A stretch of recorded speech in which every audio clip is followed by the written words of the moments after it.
જો 3 ગોળીઓ આપું છું ઇંગ્લિશ ગ્રામરની, સવાર બપોર સાંજ લઈ લેજો. વધારે ગોળીઓની જરૂર પડે તો રૂબરૂ મળશું આપણે લાઈવ. પહેલી ગોળી એનું નામ છે વિટામિન ડી. ડુ ડઝ અને ડીડ તમને ક્યાંય દેખાય એનાથી પ્રશ્ન થતો હોય કે નેગેટિવ વાક્ય એટલે કે પ્રશ્નાર્થ વાક્ય કે નકાર વાક્યમાં ડુ ડઝ કે ડીડ દેખાય એટલે તમારે આઈએનજી ને ફિલ્ટર કરી નાખવાનું, એસ ને કાઢી નાખવાનું, આઈએસ કાઢી નાખવાનું, ઈડી કાઢી નાખવાનું, ઈએસ કાઢી નાખવાનું, બધાને કચરા પેટી નાખી દેવાના. S ES IS ID ING ED બધા. ડુ ડઝ ની સાથે નેગેટિવ અને પ્રશ્નાર્થમાં આનો ઉપયોગ થતો જ નથી. કઈ રીતે? તો જો આઈ ડુ નોટ સ્પીક આ સાચું છે, કારણ કે જો અહીં ડુ આવ્યું એટલે મૂળ ક્રિયાપદ આવ્યું. ડઝ નોટ આવ્યું પછી એસ નો આવે. ડીડ આવ્યું પછી ભૂતકાળનું ક્રિયાપદ નો આવે. તો શું આવે?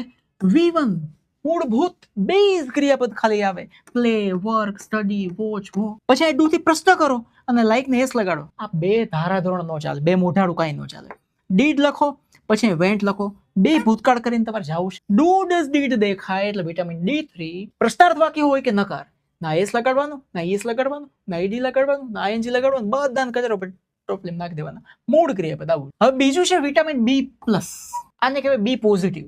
એટલે કે જો તમને એમિઝાર V3 દેખાય, વોઝવેર પછી V3 એટલે કે ભૂતકૃદંત દેખાય, બી પછી V3 એટલે કે પાસ્ટ પાર્ટિસિપલ દેખાય, બીન પછી V3 દેખાય, બીંગ પછી V3 દેખાય. આ 5 વસ્તુ દેખાય એટલે પેસિવ વોઇસ નું વાક્ય હોય.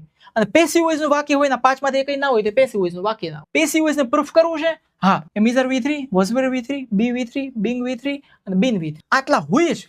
જો ઇઝ અને V3 આવ્યું, વોઝ અને V3 સંગ, બી ડન V3, બીન અને બિલ્ટ V3, બીંગ અને રિપેર્ડ V3 થઈ ગયા. એના વગર પેસિવ વોઇસ શક્ય જ નથી સાહેબ. આ પેસિવ વોઇસ ને ચકાસવાનું નહીં. હવે છે વિટામિન H3. પરફેક્ટ ટેન્સ નો નિયમ છે કે એમાં હેવ હેઝ V3 આવે જો પરફેક્ટ પ્રેઝન્ટ હોય, હેડ V3 આવે જો પરફેક્ટ પાસ્ટ હોય, અને પરફેક્ટ ફ્યુચર કે પછી પરફેક્ટ મોડેલ હોય એમાં વિલ પછી હેવ આવે ને V3 આવે. ક્યારે?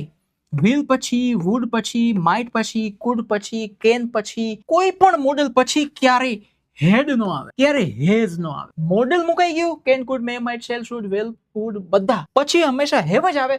કોઈ દિવસ કોઈ સંજોગોમાં હેડ કે હેઝ આવે જ નહીં, ચાહે વર્તમાન હોય કે ભૂતકાળ. ક્યારે હેડ નો આવે? એકવાર વુડ, વિલ નું વુડ થઈ ગયું ભૂતકાળ થઈ ગયું, મેન નું માઇટ થઈ ગયું ભૂતકાળ થઈ ગયું, કેન નું કુડ થઈ ગયું ભૂતકાળ થઈ ગયું, પછી હેવ જ મૂકવાનો. અને હેવ આવી ગયું સાહેબ પછી V3 પછી V3 જ આવે, V3 જ આવે, V3 જ આવે. આ 3 ગોળી તમને આપી દીધી. વધારે તાવ આવે છે, વધારે ઇંગ્લિશ ગ્રામરમાં ધ્રુજાય છે તો આપણે રૂબરૂ લાઈવમાં મળશે, બરાબર? આખું મસ્ત રીતે ચક્કાસ રીતે આપણે ભણવાનું છે.